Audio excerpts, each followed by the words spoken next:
Let us now open our Bibles to the Gospel of Matthew, chapter 6. The Gospel of Matthew, chapter 6, and let us take time to read responsibly from verse 25 to verse 34. Verse 25 to verse 34, responsive reading. I shall begin reading verse 25. Therefore I say unto you, take no thought for your life, what ye shall eat, or what ye shall drink, nor yet for your body, what ye shall put on. Is not the life more than meat, and the body than raiment?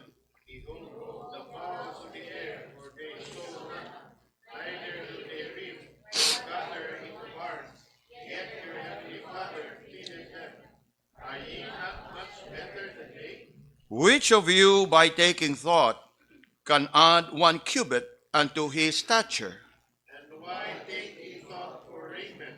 Consider the lilies of the field, how they grow, they toil not, neither do they spin. And yet I say unto you, that even Solomon in all his glory was not arrayed like one of these. Wherefore, if God so clothe the grass of the field, which today is, and tomorrow is cast into the oven, shall he not much more clothe you, O ye of little faith? Therefore, take no thought, saying, what shall we eat? Or what shall we drink? Or wherewithal shall we be clothed? For all these things do the Gentiles seek. For your heavenly Father knoweth that ye have need of all these things. But seek ye first the kingdom of God and his righteousness, and all these things shall be added unto you. Take therefore no thought for the morrow shall take thought for the things of itself. Sufficient unto the day is the evil thereof. Ang Ginoo magapanalangin kanato diha sa atoa nga pagbasa sa pulong ug sa atoa nga pagpamalandong niini. By the grace and mercies of God, we are having this mini series on this portion of the Lord's Sermon on the Mount that gave us the much needed refresher.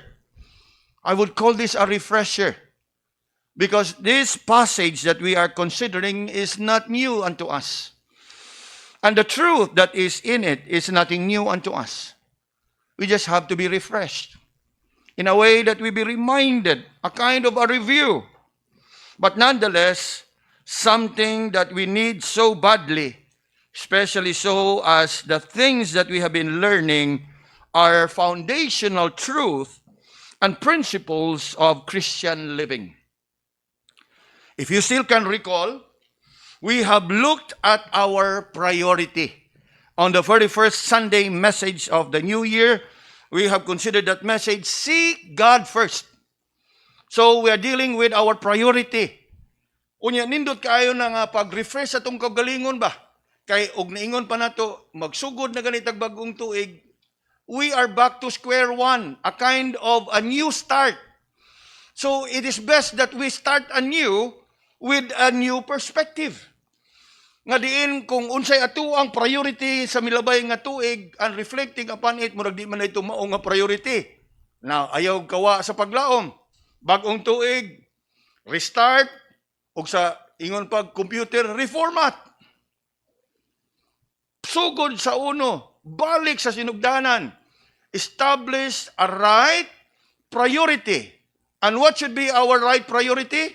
Seek God first. That was the message we considered the very first Lord's Day of this year. And then we also have considered our preoccupation. On that message I titled, Where is Your Treasure? We have looked at it in order for us to examine what is it that we are pursuing after. What is it that preoccupies our mind? Ang pagpangalagad ba sa Ginoo, paghimaya sa Ginoo, o ang paggukod ba o pag-apas ba sa kabtangan ni ining kalibutana? That was on the second Sunday, our preoccupation. Where is your treasure? Niadtong milabay nga Domingo, we have looked at our perspective. With that message I titled, How is your vision? Kumusta ang imuhang panglantaw sa kinabuhi? And as we speak about vision, it speaks about our perspective. And if you look at all these things, mga kaigsunan, you'll be amazed, you'll be surprised that they are interconnected. If you have a wrong priority, everything will be wrong.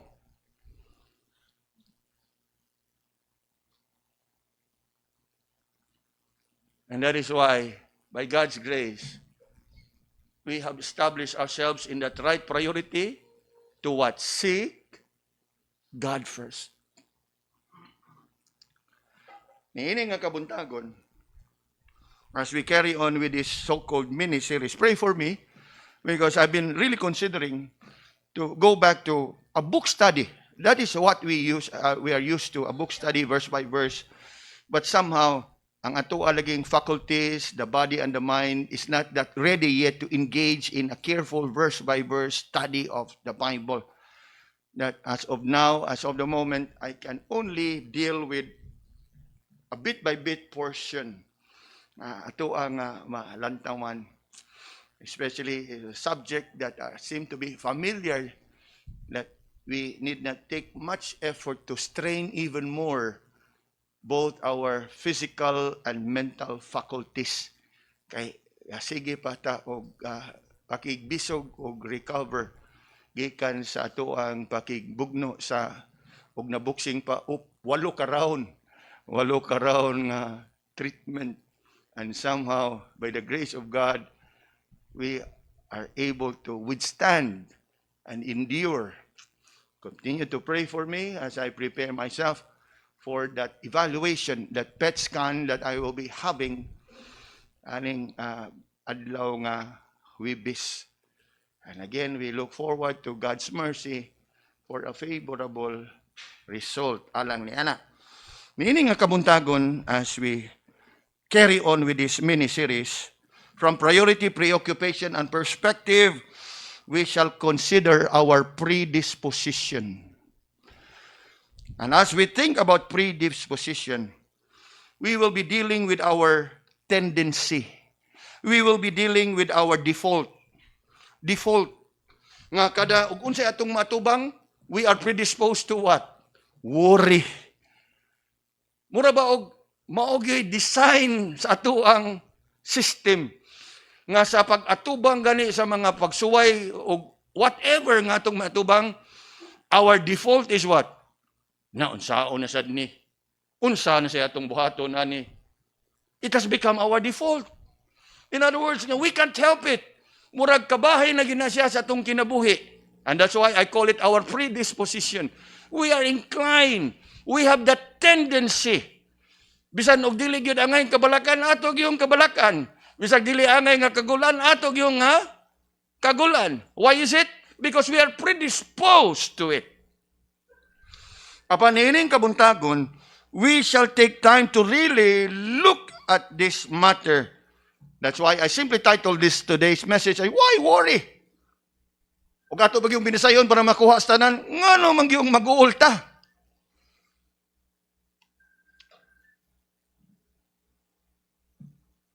Why worry?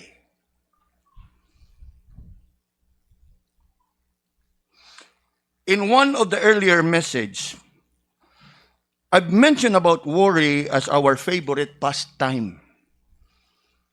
Maugi paborito na to. Labi nang wa tay lain nga kalingawan, magsige lang itag kaguol. Kabantay mo na. Bisan siguro sa inyo ang kaugalingon nga imos maglingaw-lingaw ka, nga magtanaw ka diha social media, tanaw ka mga picture sa inyo, mga higalag amiga. By and by, muhunong ka.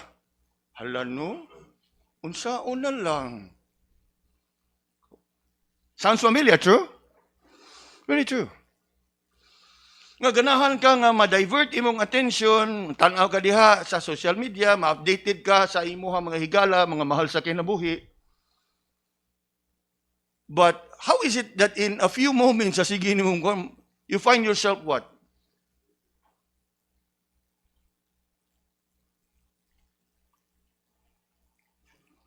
Yes, worry has been man's favorite pastime. And why is it? Because as I have said, it has been our predisposition. It is our default, our tendency, our usual response to various situations in life. All of us would have to admit it. Nga on a day-to-day basis, we succumb to worry. Ganit din na ngayon na ipangutana. Nga on a day-to-day basis, we succumb to worry. Perhaps the more accurate question is, how many times do you worry every day? Gani, dili nimo maihap sa imuhang duha ka tudlo, for sure.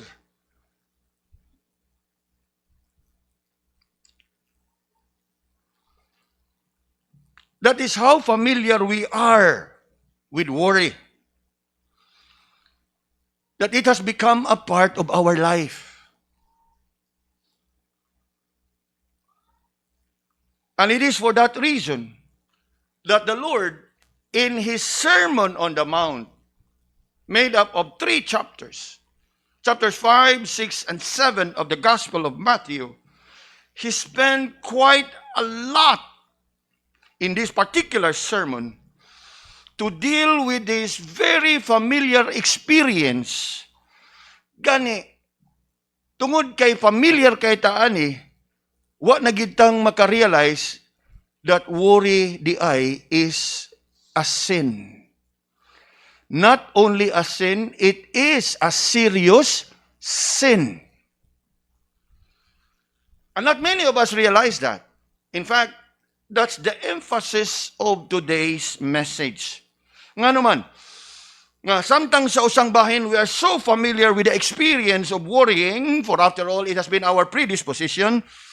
However, the Bible says we are not to worry.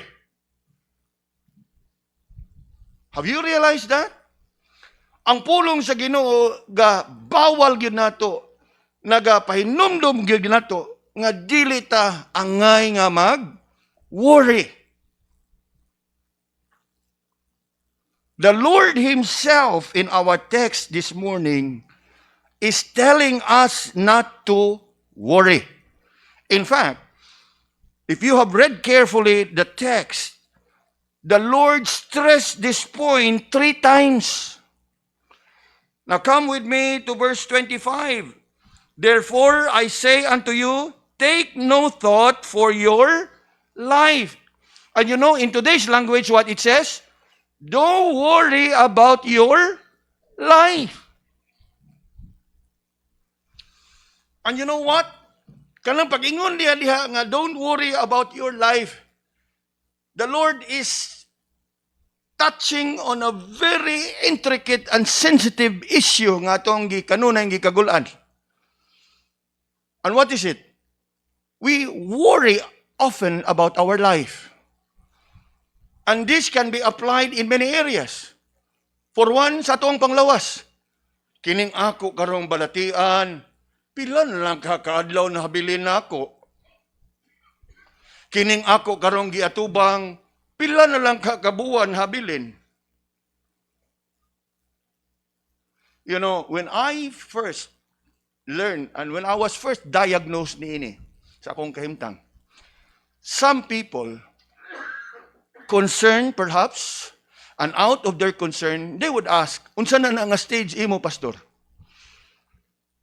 But in this kind of sickness and this particular type that I'm having, it is not much about stage because that's affected part is not in a particular part of the body, but all over the body. Kaya nga naman, ang affected area is ang akong dugo. The whole of lymphatic system. So, dili na nimo ma-determine like stage, cancer, lungs, or whatever. But it's even serious in a way because it runs all over. nga at any given time, it can lodge not just in one particular area, but all over your body. Ug mo na ako ang kahimtang when I first have my first PET scan. Nga diin, ang resulta lagi ng PET scan, I've showed you, right? Apan og dito guni mo makita sa kanang printout yun colored, makita gyud nimo murabag sa kanang sa radar bitaw sa monitor anang sa kanang mga military air force, mga dot ba og asa dapita sa imong lawas. And in that first scan that I had, amora kog target shooting.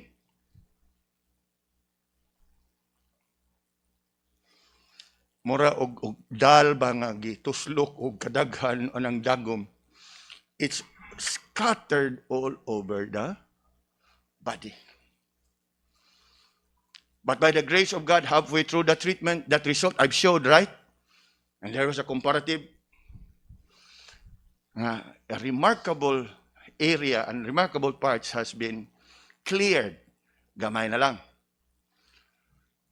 And somehow, tungod din as we think about that big C,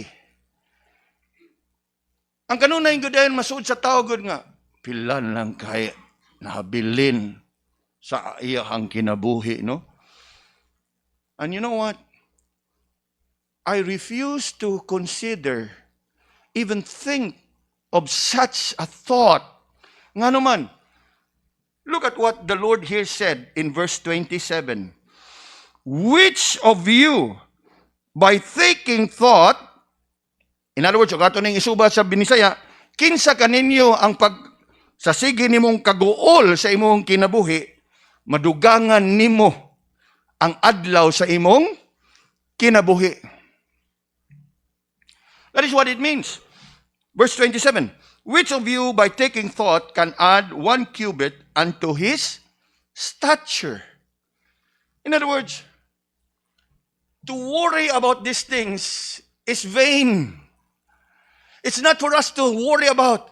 Rather, nga itong isalig ang tanan nga ito sa Ginoo kay siya rin nahibaw og hangtod ka kanusa.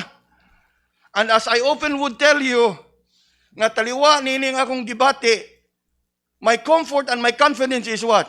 The fact nga wag ko hikawis Ginoo to teach and preach God's word, I would take it to mean nga naapagi katuyuan ang Ginoo sa akong kinabuhi. That I can rest assured as to how much time the Lord would give me. Okay ra ko basag kanusa ako kutob. Basta kay I can pursue after and fulfill what He has planned and purpose for me. That I would not and cannot allow myself to worry about karon na balang ko kung adlaw ko to o sunod semana na pabaka ko. Although time to time I would share with you, right? Nga na ako'y mga plano aning tuiga, and every time I would plan sa atong mga kalihukan sa simbahan, I would find myself murag mahunong ko. Will I still be around aning adlaw? Then I would have to rebuke myself. I should not be thinking this way. Now, especially we are working out. Now, by God's grace, if we can have an emergency congregational meeting soon. But I have been working quietly and silently. Siguro ako na lang po i-share. We may not be having our camp in June or in May, but what we're having around this time will be a youth retreat. We are working something with our youth counterpart in Singapore. Then the camp would be sometime in last part of the year. And we are working out for the youth retreat. I've been communicating with Preacher Cornelius on this. No? And we're trying to fix on the date sa maong youth retreat. But one thing for sure, our church camp will be moved in the later part of the year because that particular period where we will be having our camp, we will have a youth retreat. It may be a youth retreat, but just the same, it's open to whoever would like to join. As it will be a time, although the message and all the activities would be focused mainly for our young people. But as I have said, every time I would look into it, sa mga giplano, I find myself pausing and asking, will I still be around? Aning mga tungura, aning mga buwana? But thank God nga, dali ra pud nako nga mapahinumduman akong kagalingon, I should not be thinking this way. For the fact that the Lord has impressed upon me to plan these things out for the next whole year, surely in God's perfect time, iha kong isustain. Rather than dwelling, di na lang ko magplano, kay basin og dili na ko makaabot, ani. Then what would happen to the church?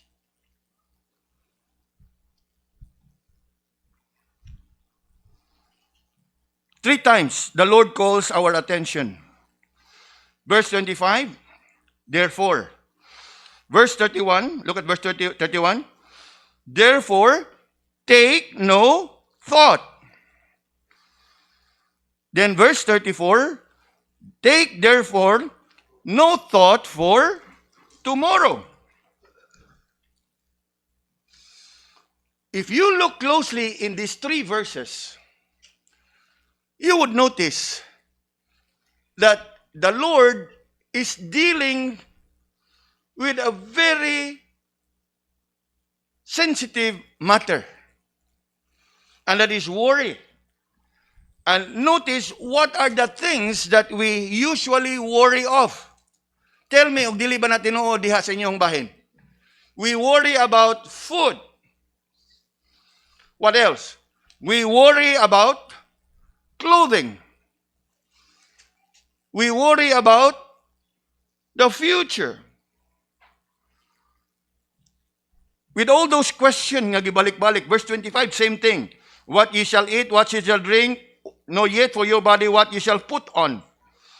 In verse 31, same thing. What ye shall eat, what ye shall drink, what we shall put on, the clothes.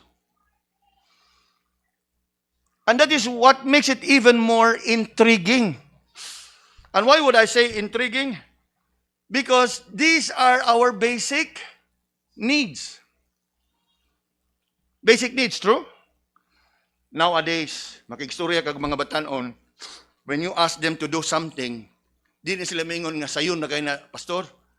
You know, unsay imong ilang itubag? Basic ra kay na, pastor.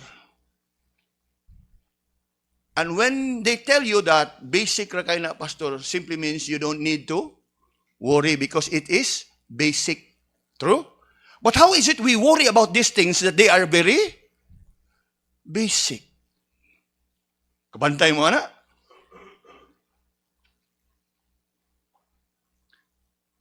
Kung atong i-apply ang terminolohiya sa mga bata, basic ra kay na, pastor. You know, I used to hear this from my daughter Naomi. Now, in areas nga murag struggle ta, especially computer, cellphone, software, mingon siya, "Hi papa, basic." Awag ito, daganan, kaya ilahan man yung panahon ron. Ang ato arag yun, kaya talk antics naman yun ta. But the fact remains, we should be reminded, bitaw no, these are basic. Unya, all your life, these are the things that we keep on worrying. Kabantay mo na. And yet we call it, and call them what? Basic. I hope makakita ko nga mo, anak mo. Di ba tinood? It doesn't make sense. But thanks be unto God, kaya what niya nga, it doesn't make sense. When actually, He is putting some sense. You're saying these are basic, and why are you worrying over these things?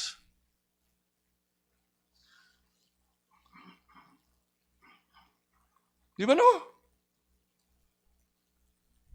Sige, ay na lang itando, ilan lang sim kasing-kasing bitaw, no? Wangawi.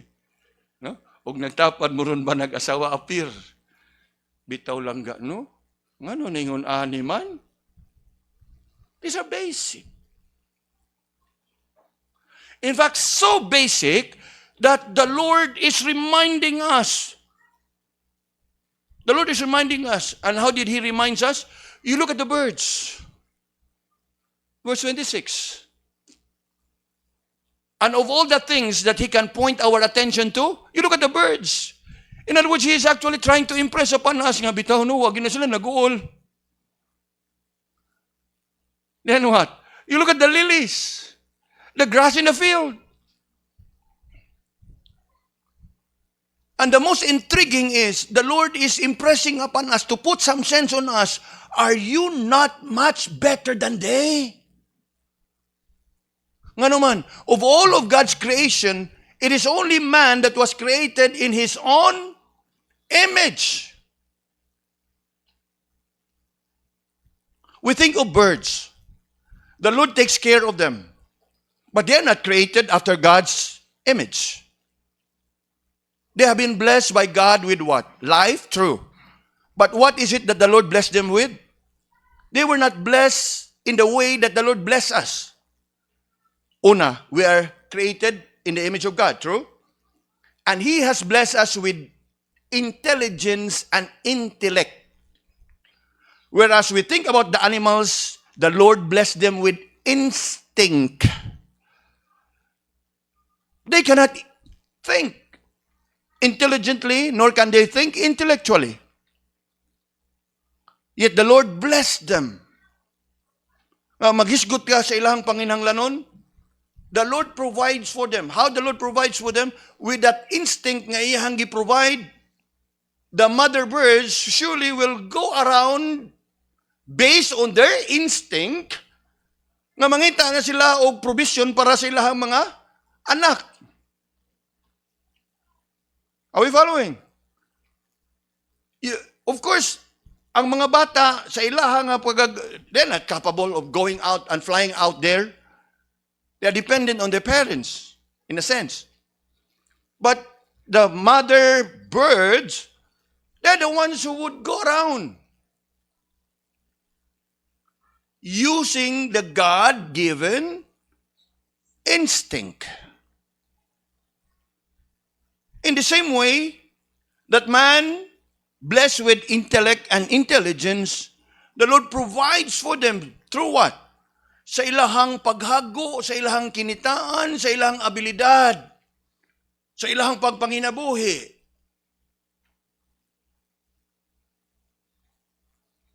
And that is what the Lord is telling us. Are you not much better than they? You look at the birds. And I hope wapay way moingon diri nga mas maayo pang langgam pastor oy.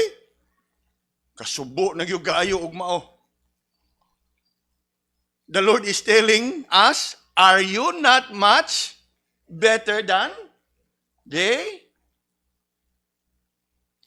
And so as we deal with this issue, mga kaigsunan, I want us to come to realize nga sometimes why we are so familiar with worrying,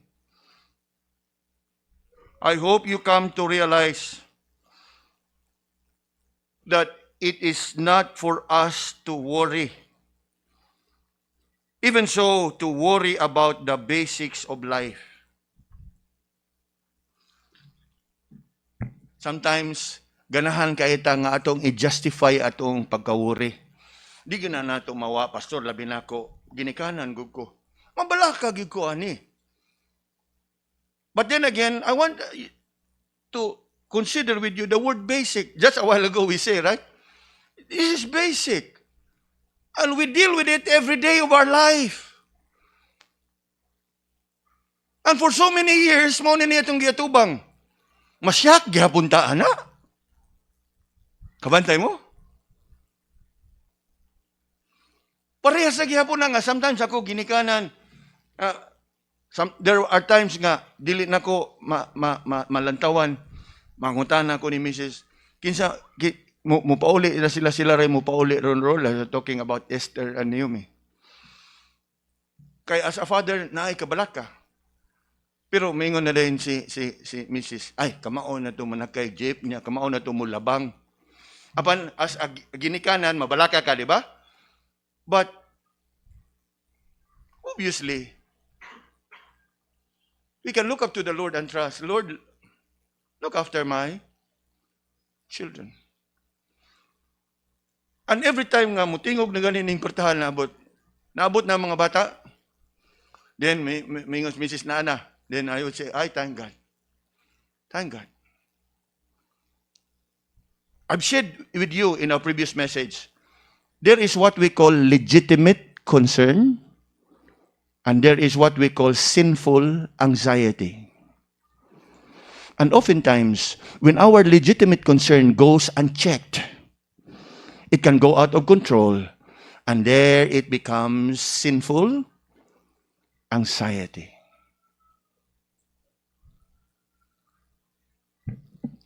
And that is what the Lord is dealing in this verse. While we often justify our worry as legitimate concern, after all, we are not worrying about extravagant things, but just the basic needs as to having sufficient food each day, then of clothes to wear, then about the future. But no matter how you would argue to justify your worry, the fact remains that the Lord is telling us not to worry. You cannot get away with it. Bisa kung saan pa nimo justify. Ginikanan, Pastor, ginikanan. True, I am with you. I'm also ginikanan. True, I'm with you. Ako nang i-share ninyo nga naay kabalaka. Upon legitimate concern, when unchecked, can so easily become sinful anxiety. Now, of course, psychology would have another explanation, and nothing surprising because it's a godless kanang study. Sinful anxiety, they may look at it as what? You become obsessive, compulsive behavior. Naabot na, wapa, naabot na. You become obsessed, compulsive. Obsessed, compulsive, you can even resort to what? Of course, anxiety. What else? There is that what we call paranoia. Now, of course, that is where we get that word, that street language kaniyadto. Praning, mga praning, ning. Muna. Paranoia. You know, when legitimate concern goes unchecked, it can result to all this. But kita nga mga anak sa Ginoo, una sa tanan, we don't even have to worry. Nga naman, because of the fact nga kita iyang mga anak. That's the point.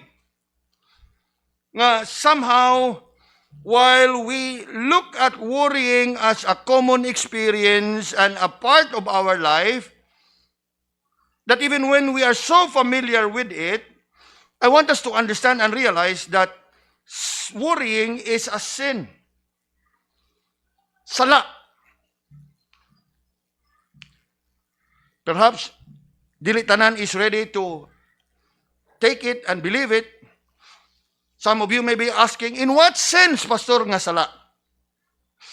Is it wrong for us to be concerned about things? Of course not. But as I have said, realize how a legitimate concern, when not properly handled, can easily become sinful anxiety. Then others can't help but admit, okay, Pastor, agree. It may be a sin, but not a serious sin. In other words, you would acknowledge it nga sala, but you will look down on it and to look at it lightly. It may be a sin, Pastor, but not a serious one. But you know what?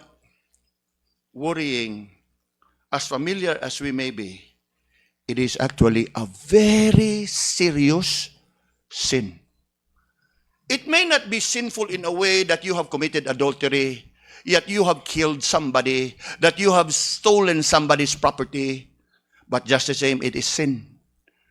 And why is it sin? And why is it a very serious sin?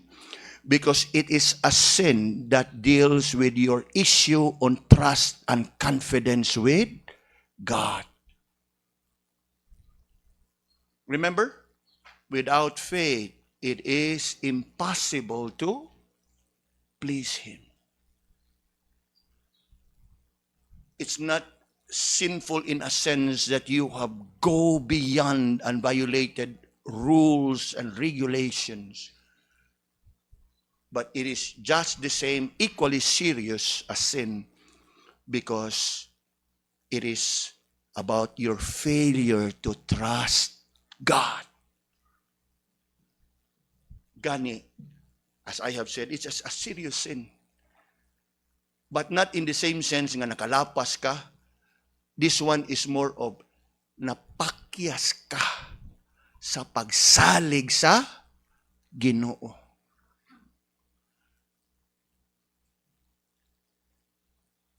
Nga sa atua nga pagpamalandong niini mga kaigsunan, and I hope and I pray nga atua we will be established in it. Having said, still some of you may still consider, is it really a big deal? Yes, it is a big deal. It is a serious matter. For at the heart of worrying is the issue of trust and confidence in God. Realize that each time we worry, what we're doing is we are not trusting God. And you know what? Every time we worry, it is actually our expression and manifestation that we have not been trusting God. Consider what it really means. Ining kabuntagon mga kaisanan. Every time we succumb to worry. Number one, please follow carefully. Worry means you are doubting God's personality. That is what it means. Worry means you are doubting God's personality, meaning His character. Ang ihang pagkaginoo, ang ihang pagkadiyos. When you worry, you're actually doubting His being. Now, kanato nga dugay-dugay na nga mga Kristohanon. By the grace of God, we have known a lot about God. We have known all His attributes and character. Particularly, we think about attributes. We think of those attributes of God being the Almighty. Why imposible niya? Being the all-knowing, siya maalamon sa katanan. That is being all-present, that He is present everywhere. We know all these things. And we take comfort that our God indeed is almighty, all-knowing, all-present. Then you talk about character. Of course, we love to sing of His greatness. We love to sing about His goodness. We love to sing about His grace and His mercies. His faithfulness, ano ang kinabuhi, and many others that is pertaining to His character. But you know what? All these things that we know about Him and that we affirm about Him, it amounts to nothing but lip service when we come to worry. Why pulos ang atuang mga pag-awit? How great thou art, great is thy faithfulness. Every time nga musukom ka ni ana. Now, di na lang tabo atog layo. Imagine ni mo ba nag-asawa nga maingon si bana nga itong asawa, day ikaw ra gyud akong hinigugma day once and for all. Unya sa sunod nga imong makita, what? Team building, change oil. We hear of these incidents, right? Ikaw ra gyud ay wa na gyud lain. How would you feel? You know what? That is actually in effect what we are doing with God.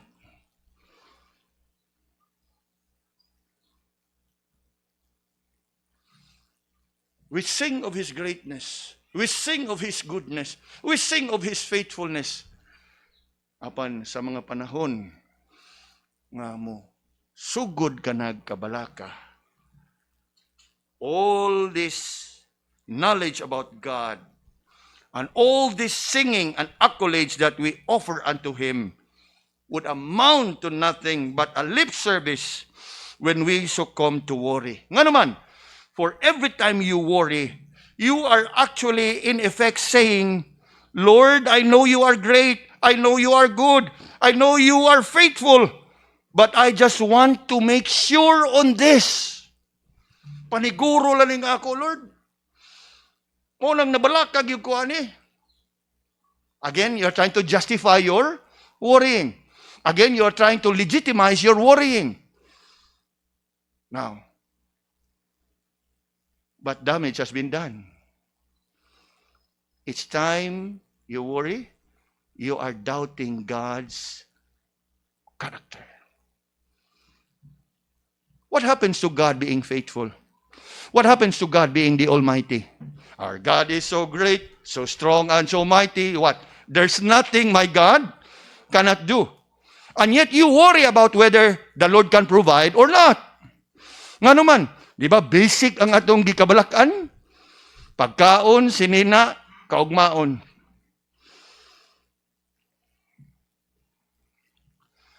In the Lord's discourse here in our text, we find the Lord calling our attention 3 times. I already brought to your attention on this. But what is interesting here is how the Lord reminds us. If you come again to verse 26, human sa iyahang pahimangno nato, take no thought, do not worry in verse 25. He brings to our attention verse 26. Behold the fowls of the air, they sow not, nor they reap, nor gather into barns. And look at the last part of verse 26. Yet your heavenly Father feedeth them. So He is reminding us, tanawa ang mga langgam. Ang Ginoo mo'y gaatiman nila. Ang Ginoo mo'y nagapakaon. Ang Ginoo nagaprovide kanila. And then the question comes, are you not much better than they? You know what the Lord is saying here? Look, if you truly have believed in God, bulahan ka. Ang mga langgam, they cannot come to faith. They cannot come to believe. They cannot have a personal relationship with God. And yet God cares for them. And if God cares for them, can you not trust God to care for you? After all, imong gisalig ang imong kinabuhi nga iya kang giluwas sa imong kasalanan, and you believe nga at the end of life you'll be in heaven. And how is it dili kang makasalig sa Ginoo sa imong adlaw-adlaw nga panginahanglanon? Apan salig kay ka nga way imposible sa Ginoo, ikamatay nako langit yung diretso. Iya ko kung giluwas. Grabe nga pagtuo, di ba? Apan, how is it nga di tang makasalig nga ang Ginoo nga magdaan nato sa langit makaprovide sa atong kinahanglan sa kada adlaw? Again, does it make sense?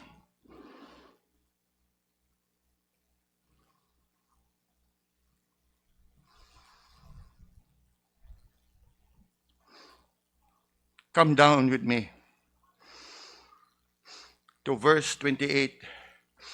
He brings to our attention another object lesson and a picture from nature. Verse 28. Why take you thought of raiment? Talking about clothing. Consider the lilies of the field, how they grow. They toil not, nor do they spin. And yet I say unto you that even Solomon in all his glory was not arrayed like one of these. Wherefore, 30, if God so clothe the grass of the field, which today is, and tomorrow is cast into the oven, shall He not much more clothe you? Gani, it comes with a rebuke at the end. O ye of little faith. Nga naman, you look at the lilies, the grass. They can only live for a moment and survive for a moment. Where? Here on earth. True? Gani, gihulagway gyud diha nga inig kalaya, inig kamatay, inig kadugta, where will they end up? They will be burned. What about us? The Lord has saved us for eternity. If He has prepared us for eternity in heaven, will He not provide for us sa atong kinabuhi din His kalibutan? That's the argument that the Lord is saying there. Look, kaganiha, are you not much better than they? Karon, shall He not much more clothe you? Unya, obvious kayo that the Lord knows. The very reason why we succumb to worry is because we doubt. And each time we doubt, that means we are not trusting. And every time we don't trust Him, we actually have little faith. And that was a rebuke.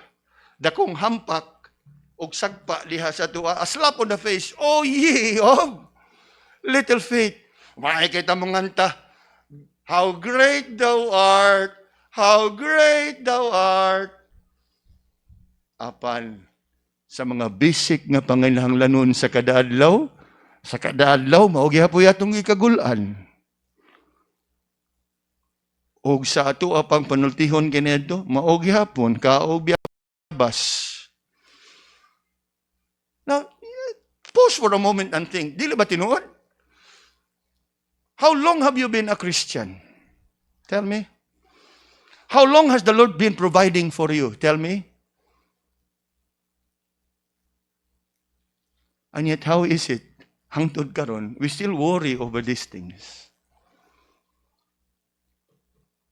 Bitaw, no?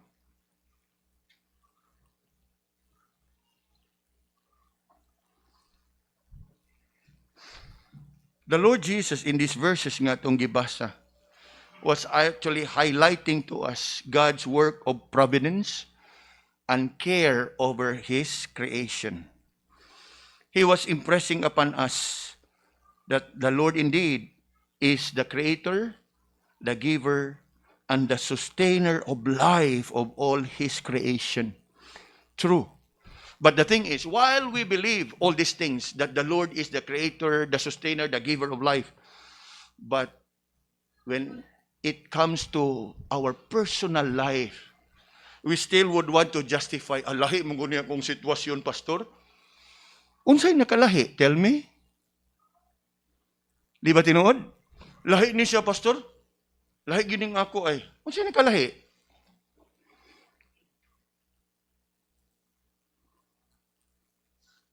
Di ba? We already have established ourselves with the word basic. Basic na. Ay, abi ba na kong basic? Hindi ganun, nalahi naman noon.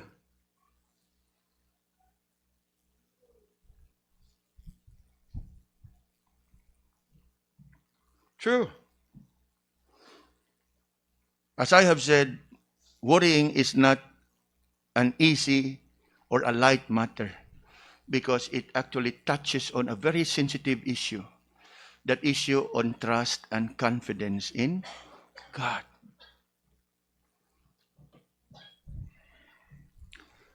Realize that when you worry, you are actually doubting, not trusting God enough. When you worry, you are saying in effect, Lord, I know that you care for us, pero mas maayos ganang makasiguro ko. I need to do this. Unya diha sa sige nimo pag hunahuna nga sa ingon ana, the legitimate concern becomes what? Remember? Sinful anxiety. You become obsessed. You become compulsive. You become restless.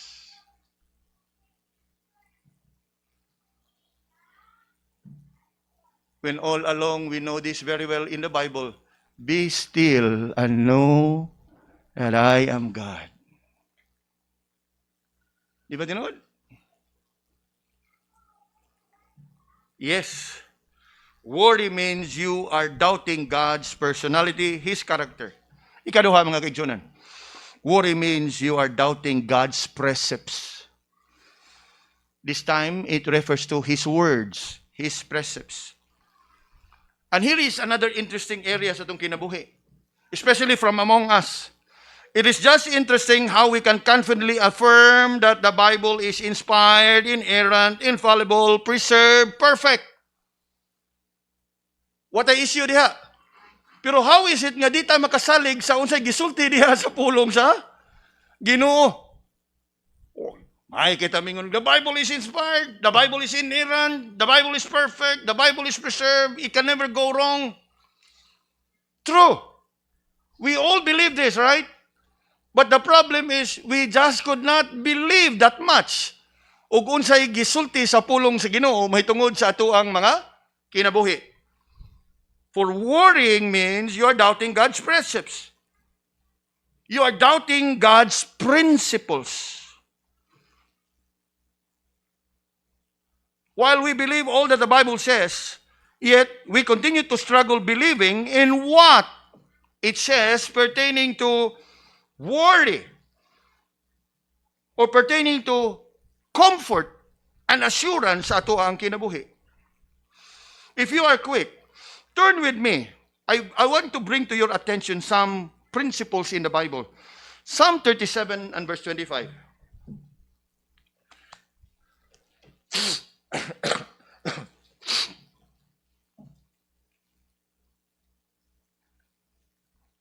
Psalm 37 and verse 25. Unsa itong mabasa diha? I have been young, and now I am old, yet have I not seen the righteous forsaken, nor his seed begging bread. This is what I've been saying in many occasions. You know, you don't have to beg for God's blessings. If you being righteous, you put God first, automatic nga iyan ang ihatag nimo. You look at that verse. I have not seen the righteous forsaken, nor his seed begging for bread. How many of us believe that? Daghan nato, mas gipurso nato ang provision kaysa provider.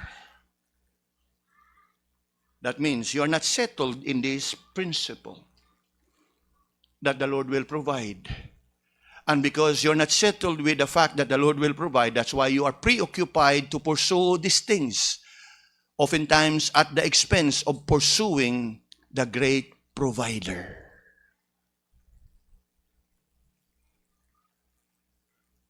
Psalm 84 and verse 11. Psalm 84 and verse 11. What does it say? For the Lord God is a sun and shield. The Lord will give grace and glory. No good thing will he withhold. Look at that. No good thing will he withhold from them that walk uprightly. How many of you believe that? No good thing will he withhold. What does it mean? Di gyud ka hikawan sa Ginoo sa butang nga imong gikinahanglan.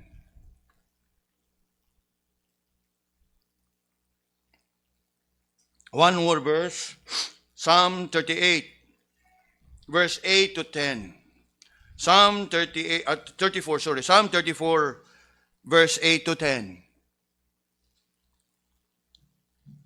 David here calls upon us, "Oh, taste and see that the Lord is good.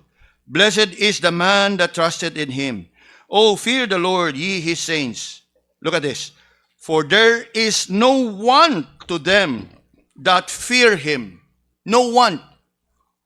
Di yun nimo, di yun kang maapiki, di yun kang ma-short, o di yun ka. You will never find yourself in a dire situation. Nga naman, ingon siya diha, the young lions do lack and suffer hunger. True. Posible pa. But, look at the last part. They that seek the Lord shall not want any good thing. Then to the skeptic and the unbelieving, they would say, "Oh, it's easier said than done, Pastor." I can understand if you are coming from a point of skepticism, unbelief, doubt. And that is why worry means doubting God's precepts. You would doubt God's principle in the Bible. Not only that you would doubt God's principles in the Bible, you would also doubt God's promises. Doubt God's promises. Hebrews 13 and verse 5. Look with me at Hebrews 13 and verse 5. Look here. Let your conversation be without covetousness. Remember our preoccupation? Seeking after the treasures of the world, material possessions. But here is a reminder to us. Let your conversation be without covetousness, and instead what? Be content with such things as ye have. For he had said, what is it that he said? I will never leave thee nor. How many of you believe that? Kay kung tinud-anay yung nga nito ni Ana, you could have been pursuing after God and His righteousness and have long stopped pursuing after the treasures of the world.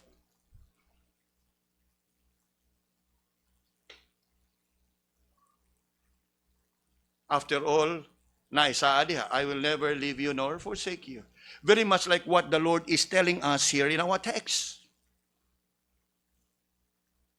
Look at the birds. Your heavenly Father feeds them. You look at the ladies. Your heavenly Father clothes them. Are you not much better than they? The same heavenly Father who promised, I will never leave you nor forsake you. But still we worry, and still we justify our worry, still we legitimize our worry because our worry is different. Really? Perhaps the very reason is we just simply don't trust Him that much. Just as the Lord said, O ye of little faith. Then what about Philippians 4:19? That last verse we read in our scripture reading. When Paul wrote to the Philippians, but my God shall supply all your need according to His riches in glory by Christ Jesus. Is it not enough nga makonvicted ta sa tuang kasing-kasing diha sa kamatuoran sa pulong sa Ginoo? Then what about the words of the Lord here in our text? In verse 26, your heavenly Father feeds them. Will He not feed you as well? In verse 30, your heavenly Father clothes them. Shall He not much clothe you? Then in verse 32, your heavenly Father knoweth that you have need of this. And then verse 33, and all these things shall be added unto you. And still here we are. Pila katuig ng Kristohanon, pila katuig na nagkanta, gani, makikita mo kanta, seek ye first the kingdom of God. Kunya, matching holding hands pa, ana, and His righteousness. You know the next line, right? And all these things shall be added unto you. Now, do you really believe that? I'm sure in your heart, mingon, yes. Then, og nituog yung kaana, og imog yun ang gituhuan, you should not have been worrying all this while. Kaya, ang sa giingon diha, and all these things shall be added.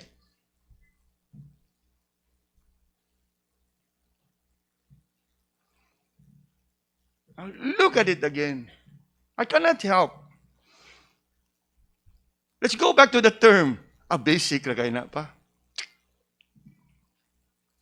You know, I learned a lot from my daughters. Sometimes, mayingon lang kita nga, ilag yun rong panahon.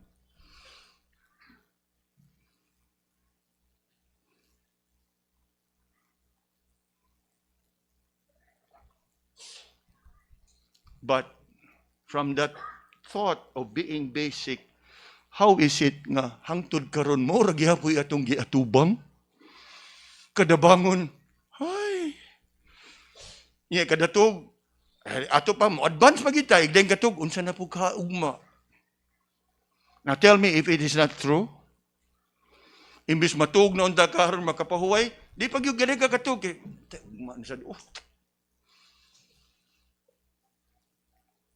Di ba, ma'am? No? It's a natural experience, a regular experience.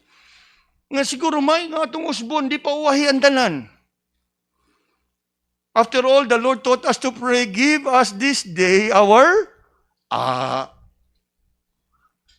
that in itself, sa imong pag-ampo, igo na nga ang imong giampuan, Diyos makagagahom, why imposible kaniya? He will never fail us, nor forsake us. Yes, concern gihapon ta. Like si Mrs. concern kay siya, kay nga naman, sa ako ang kahimtang karon limited akong pagkaon. Anay mo na siya siyang nutritionist and dietitian. Gahapon, nag-itlog na ka. Karon di na ka pwede itlog. Unsa na sa karon? Okra. Unya, hilig kabot okra. Ikaw, gulay. That is legitimate concern. Pero kanang imong kabalakan, ay, mura ba og stress na dayan ka, magunahuna na gani kag digamo, magunahuna na gani kag kaon, magunahuna na gani kag pangumpra. Stress ka. How is it? Isn't it true? Tell me. Now, sometimes I would play around with my wife. Inko nga itlog lagi ko gahapon, hard boiled man to, karon scramble na pod. Kaya maingon lang mo siya, ay, ambot ni mo.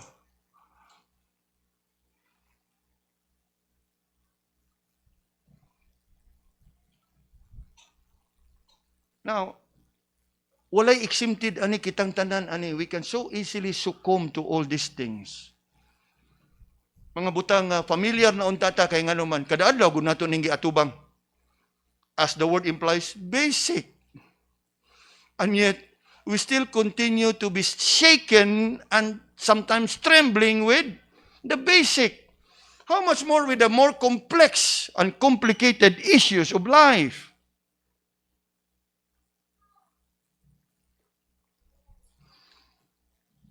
Worry means you are doubting God's personality pertaining to His character. You are doubting God's precepts pertaining to His word, His principles, His promises. Last, worry means you are doubting God's power, His ability. You know, mga kaigsunan, each time you worry without God's ability,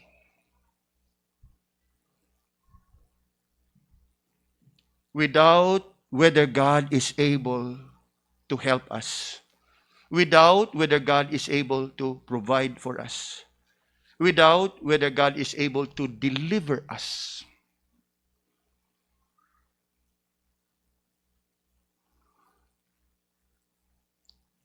Nahinumdum ko that incident in the book of Genesis when God spoke to Abraham and Sarah. When God revealed unto him that by this time next year, your wife Sarah shall bear a child at an old age. And what is interesting is, sa dihang nadunggan to siyang asawa, Sarah laughed. And obviously, kanang pagkatawa ni Sarah diha is somewhat, dili siyang makatuo sa iyahang nadungog. And if you are familiar with that account, do you still remember what the Lord said? Is anything too hard for the Lord? And you know, mga kaisunan, let me apply this diha sa inyo ha, ug sa to ang kinabuhi. Sa kada adlaw, naamagi mga pagsuway, naagi mga kalisod. We're not denying the fact. Nga naagi na sa pahin niya, maubitaw na nga kanunay gitang mag-uol, kay naatay giatubang nga mga lain-laing circumstances kinabuhi. But instead of being overwhelmed, kanang-kanunay lang gitang mapukan, mapildi ba sa mga sitwasyon nga atong matubang, may siguro nga atong usbo na itong panglantaw sa kinabuhi. And one thing that would help us deal with all these challenges of life is we dwell on God's greatness in the area of His ability, in the area of His power. Nga sa mga panahon nga murag lisod, ask yourself this question, is anything too hard for the Lord? True. Is anything too hard for the Lord? You think of Moses and the children of Israel during their exodus. They go out of Egypt in all the difficulties that they have encountered. Was there anything too hard for the Lord? When they find themselves trapped between the sea, the Red Sea, and the chariots of Pharaoh, they already have thought that they will die there. Is there anything too hard for the Lord? We know very well what happened, right? The same experience also was experienced later on under the time of Joshua. They crossed the river Jordan. Is there anything too hard for the Lord? Then we think of the Exodus experience, the wilderness wandering of the people of Israel, of how the Lord provided manna sa kada adlaw. Is anything too hard for the Lord? Diha sa ilaha nga kahinanglanon sa tubig. Of all places, the Lord would provide water from the rock. Is anything too hard for the Lord?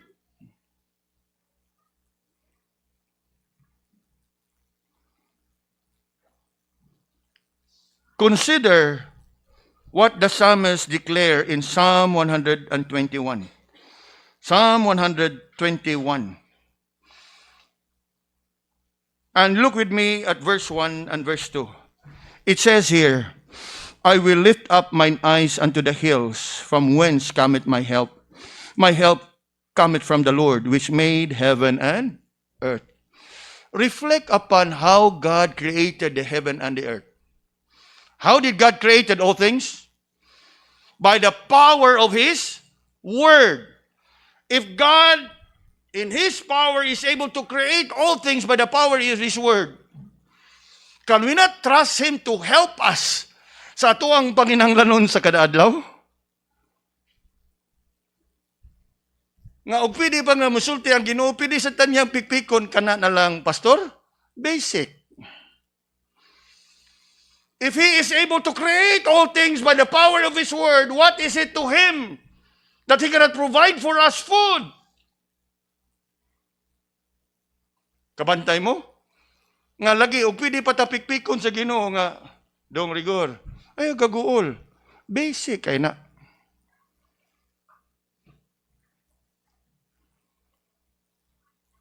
Ug mo na gipadayag diya sa tagsuwat sa Salmo. Wa ko'y angay kagulaan, wa ko'y angay kabalakan, wa ko'y angay kahadlukan, because my help comes from the Lord who makes the heaven and the earth. You know what it means? Nga way imposible diha kaniya. Walay lisod diha kaniya. That's the meaning. And in fact, Jeremiah said the same. Jeremiah 32 and verse 17. Jeremiah 32 and verse 17. Unsay atong mabasa diha? Ingon, Lord God, behold, Thou hast made the heaven and the earth by Thy great power and stretched out arm, and there is nothing too hard for Thee. What is our daily provision compared to God's work of creation? Mao lagi ni subo kayo. That's the irony of it all.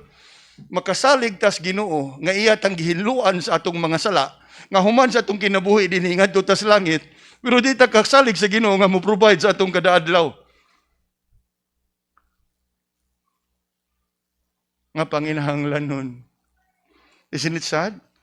That's the irony of it all, mga kaigsunan. Nga naman, having considered these verses together with you, I am sure we all believe in all the verses and what these verses are saying. And here is the irony. Because we believe in all the great things that the Lord has done and will do unto us. But we just can't trust Him to provide our daily needs. And you know what? That is actually what we are saying in effect every time we worry.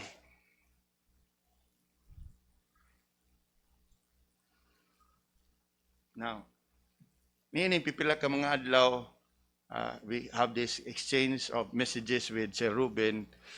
Si Sir Ruben, mingon, ato lagi ning isalig sa tanan sa Ginoo pastor. Ay, ako pud malipay.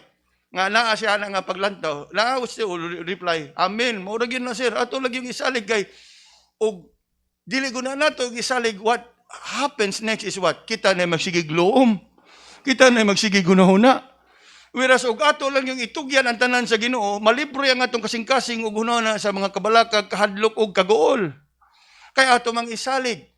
But we just have to really make sure nga sa atong pag-ingon nga gisalig, nga watay gibilin. Kaya ato yung isalig ang tanan. Kay usahay bisag ato nang isalig tanan kay bitaw no unya uroy. Ang kanang bitaw pagkastorya bitaw nga unya uroy. In other words, nga naa kay gibilin diha. Ato na ganing gisalig, ato gi tugyan. Remember what Jesus said? Are you not much better than they? Will He not clothe you? O ye of little faith. True. To worry about food and clothing and even our future would put us in the same category as the unbelieving. Verse 32. We're almost done. Verse 32. Nga to ang mapamalandungan. Nga nung di kita angay mag-uol. Mo ni another reason. Verse 32. For after all these things do the Gentiles seek. After all these things do the Gentiles seek. The word there, Gentiles, refers to the heathen people, the unbelieving people, those people who doesn't know God. In other words, every time you worry, daw sa maragyapong ka sa mga unbelievers. You should not be worrying. Why? The answer is on the last part. For your heavenly Father knoweth that you have need of all these things. Underline that in your Bible. Maubitaw ka na nga, there is one hymn that would remind us this. Why worry when you can pray? Lord, I'm concerned. Apan ining akong concern, ako ning itugyan nimo. Masaligon nga ikaw na itubag, na isolusyon. O ikaw mo'y mutabang kanako niini. For us believers, we don't have to seek after these things. Not because they are not important. They are. They are basic necessities of life. But simply because the Lord will provide it for us. That is what Jesus is implying here. Your heavenly Father knoweth all. You have need of all these things. Simply means, leave it to Him. Leave it to Him for Him to provide you these things. And true indeed. Instead of pursuing all these things, we know very well, the very first message we expounded on Matthew 6:33. Instead of pursuing all these things, what we should be pursuing is what? Seek ye first the kingdom of God. And all these things shall be added unto you. And if you are settled in verse 33, you are now ready to worry not about the future. O man ang katapusan. Verse 34. Take therefore no thought for the morrow. For the morrow shall take thought of these things. Sufficient unto the day is the evil thereof. True. Take comfort in the Lord. Trust Him. If He knows your life and all your needs, you can know as well and be assured that He will provide for you. And if in any case, mga kaigsunan, even sa ato karong pagdungog ni ini nga mensahe, you are not trusting the Lord enough. Perhaps it's simply because you don't know Him well. And in order for you to know Him well, commit yourself to reading His Word. Commit yourself to studying His Word. Learn and know who He really is. And know of His greatness, know of His goodness, know of His faithfulness. And this will encourage you to trust Him in every aspect sa imong kinabuhi. That the next time you worry, ask yourself, why worry? Why should I worry? Is anything too hard for the Lord? Why worry?